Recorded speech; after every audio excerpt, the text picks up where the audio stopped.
وحده وحده والصلاة والسلام على من لا نبي بعده وعلى آله وأصحابه الذين أوفوا عهده.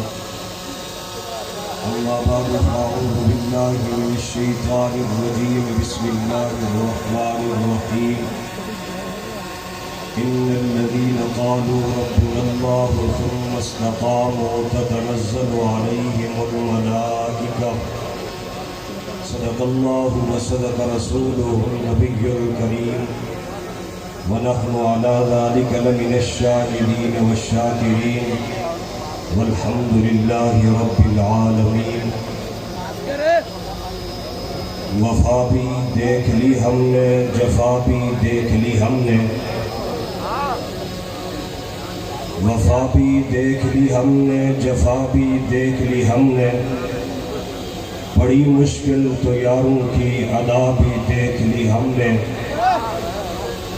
بڑا چرچا سنا تھا حاکم کی سزاؤں کا، بڑا چرچا سنا تھا حاکم کی سزاؤں کا، قفس میں آ کے حاکم کی سزا بھی دیکھ لی ہم نے. شاہین اڑا قیدی پرندوں کو یہ بتا کر، شاہین اڑا قیدی پرندوں کو یہ بتا کر، ٹکراؤ سلاخوں سے اڑو خون میں نہا کر. اپنے بازو پہ بھروسہ ہے تو انصاف مت مانگ، اس دور میں پچھتاؤ گے زنجیر ہلا کر. انتہائی واجب الاحترام حضرات ذی قدر علماء کرام، بالخصوص قائد مرکزیہ ابن امیر عظیمت حضرت مولانا پیر مسرور نواز جنگی صاحب دامت برکاتہم العالیہ، سنی رابطہ کمیٹی پاکستان کے تمام ذمہ داران، کارکنان، محبت رکھنے والے احباب ذی وقار، آج پہلی مرتبہ اپنے قائدین کی موجودگی میں انہی کے در سے لیا ہوا سبق انہی کے نظر کرنا چاہوں گا. اگرچہ جہنم کی دھرتی پر پہلے بھی متعدد مرتبہ آنا ہوا، اتنا بڑا مجمع میں نے اپنی زندگی میں نہیں دیکھا. یہ اس بات کی خواصی ہے کہ ابن امیر عظیمت مولانا مسرور نواز جنگی کے ساتھ الحمدللہ جہاں نوجوانوں کا ایک بڑا قافلہ جمع غفیر موجود ہے، وہاں علماء کی سرپرستی، وہیں پر بزرگوں کی سرپرستی بھی موجود ہے. اور انشاءاللہ ہم تا دم آخر مولانا مسرور نواز کو یہ یقین دلاتے کہ مشن حق نواز کے لیے آپ کے شانہ بشانہ کھڑے رہیں گے انشاءاللہ. میں نے مختصراً ایک دو باتیں عرض کرنا ہے. سامعین گرامی قدر، ہماری حیثیت امیر عظیمت مولانا حق نواز نے ایک مؤذن کسی لگائی ہے. ہمارے ذمہ جو ڈیوٹی ہے وہ صداؤں کو بلند کرنا ہے، آوازیں کو بلند کرنا ہے، حق و صداقت کے علم کو بلند کرنا ہے. ہمارے ذمہ اذان کو دے دینا ہے. میرے نبی صلی اللہ علیہ وسلم جب تشریف لائے، راستے میں چند بچے کھیل رہے تھے. کھیلتے کھیلتے سب بچے میرے پیغمبر کو دیکھ کے بھاگ گئے. ایک بچے کو میرے پیغمبر نے پکڑ لیا. پیغمبر نے پوچھا، ابو محذورہ، میں تو وہ پیغمبر ہوں، میں تو وہ نبی ہوں جسے دیکھ کے سارے میرے قدموں میں آتے ہیں، آپ مجھے دیکھ کے بھاگتے کس لیے ہو؟ ابو محذورہ نے کہا، آمنہ کے لال، ہم نے ابھی تک کلمہ آپ کا نہیں پڑھا، ہم آپ کے مذہب اور مسلک اور مشرب کے قائل نہیں ہیں.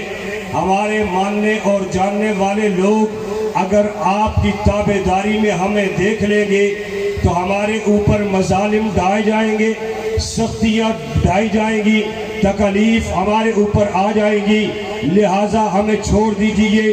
میرے پیغمبر نے ابو محذورہ کو بوسہ دیا، دلاسا دیا، چوما اور چوم کے پوچھا ابو محذورہ آخر بتاؤ تو صحیح تم کر کیا رہے تھے؟ ابو محذورہ تڑپ کے کہتے ہیں آمنہ کے لال ہم یہاں بچے جمع ہو کر حضرت بلال کے اذان کی نقل اتار رہے تھے۔ آمنہ کے لال نے کہا ابو محذورہ مجھے بھی تو بتا بلال کے اذان کی نقل تم کس طرح اتارتے تھے؟ آقا مجھے میرے حالات اجازت نہیں دیتے، گھرانہ اجازت نہیں دیتا، معاشرہ اجازت نہیں دیتا۔ پیغمبر نے سینے سے لگایا، ابو محذورہ دھیمی آواز سے حضرت بلال کے اذان کی نقل اتارنے لگے اور زبان حال سے کہنے لگے اللہ اکبر اللہ اکبر۔ جب یہ بات کہی میرے پیغمبر نے ابو محذورہ سے کہا ابو محذورہ ذرا آگے بھی تو بتا اب حضرت بلال کیسے اذان دیا کرتے تھے؟ حضرت ابو محذورہ نے 2 مرتبہ دھیمی آواز سے کہا اشہد اللہ الہ الا اللہ۔ کالی کملی والے نے تڑپ کر ابو محذورہ کو سینے سے لگا لیا۔ ابو محذورہ گھبرانے کی ضرورت نہیں، تو بڑے ہی مبارک ہاتھوں میں ہے، ذرا بلند آواز سے کہہ۔ ابو محذورہ نے 2 مرتبہ دوبارہ بلند آواز سے کہا اشہد اللہ الہ الا اللہ، پھر 2 مرتبہ دھیمی آواز سے کہا اشہد ان محمد رسول اللہ۔ میرے پیغمبر نے ابو محذورہ کے ماتھے کو چوما، بوسہ دیا، پیار کیا۔ ابو محذورہ بلند آواز سے کہے۔ ابو محذورہ نے بلند آواز سے پھر 2 مرتبہ کہا اشہد ان محمد رسول اللہ۔ میرے پیغمبر جب جانے لگے ابو محذورہ نے پیغمبر کو پکڑ لیا۔ آقا کہاں جانا چاہتے ہیں؟ آپ کا اتنا خوبصورت چہرہ چھوڑنے کو جی نہیں چاہتا۔ آقا آپ کی اتنی خوبصورت جسامت اور قدامت الگ کرنے کو جی نہیں چاہتا۔ حضرت ابو محذورہ کیا کہنا چاہتے ہیں؟ آمنہ کے لال پہلے آپ نے مجھ سے بلال کے اذان کی آپ نے نقل سنی تھی، ابھی ابو محذورہ سے اصل بھی سن کے جائیے، ابھی اصل بھی سن کے جائیے۔ ابو محذورہ جب تک زندہ رہے ہر صحابی 2 مرتبہ کہتا اشہد ان لا الہ الا اللہ اشہد ان محمد رسول اللہ۔ ابو محذورہ جب بھی اذان دیتے 4 مرتبہ کہتے اشہد ان لا الہ الا اللہ، 4 مرتبہ کہتے اشہد ان محمد رسول اللہ۔ اصحاب پیغمبر نے تڑپ کے کہا ابو محذورہ تو کون سی باتیں کرتا ہے، کس دین کی باتیں کرتا ہے؟ ابو محذورہ ہم تو اذان میں 2 مرتبہ اشہد ان لا الہ الا اللہ کہتے، 2 مرتبہ اشہد ان محمد رسول اللہ کہتے۔ ابو محذورہ کہتے مجھے مت روکو، مجھے یہ عمل کرنے دو، اس لیے کہ میں نے نبی کی معیت میں یہ کام کر دکھایا تھا۔ تم مجھے باغی کہو تمہاری مرضی، تم مجھے اکابر علماء کا گستاخ کہو تمہاری مرضی، میں حق نواز کی صدا کو اذان سمجھ کے دیتا جاؤں گا، حق نواز کی آواز کو لوکائی کوچے میں بلند کرتا چلا جاؤں گا۔ تم مجھے باغی کہو گے میں تمہارا رخ نہیں کروں گا، تم مجھے گستاخ کہو گے تمہارا رخ نہیں کروں گا۔ یہ جنگ کا غجور مجمع اٹھ کے کھڑے ہو کے اپنے ہاتھوں کو لہرا کے بتا دو کہ ہم حق نواز کی اذان کو دیتے چلے جائیں گے۔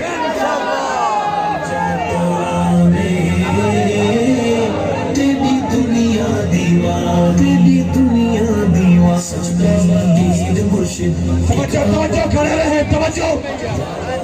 امیر عظیمت کی آواز کو اذان کی طرح اذان کی حیثیت سے دو گے یا نہیں دو گے؟ مؤذن کا کام یہ ہے وقت پہ اذان کہہ دینا، مؤذن کا کام یہ ہے وقت پہ کلمات الہی کو جاری کر دینا۔ حالات جیسے بھی ہوں مؤذن کی طرح اذان دیتے رہیں گے، گرمی ہوگی تب بھی، گرمی ہوگی تب بھی، سختی ہوگی تب بھی، اپنے در سے جگا دیں گے تب بھی اس آواز کو بلند کرتے رہیں گے، اور مسرور کی طرح سینے سے لگاؤ گے تب بھی یہ آواز بلند کرتے رہیں گے انشاءاللہ۔ آخر میں کہوں گا لے شوق سلام صحابہ کا، اگر طلب ہے تجھے جنت کی پلہ تھام صحابہ کا، وآخر دعوانا الحمدللہ رب العالمین۔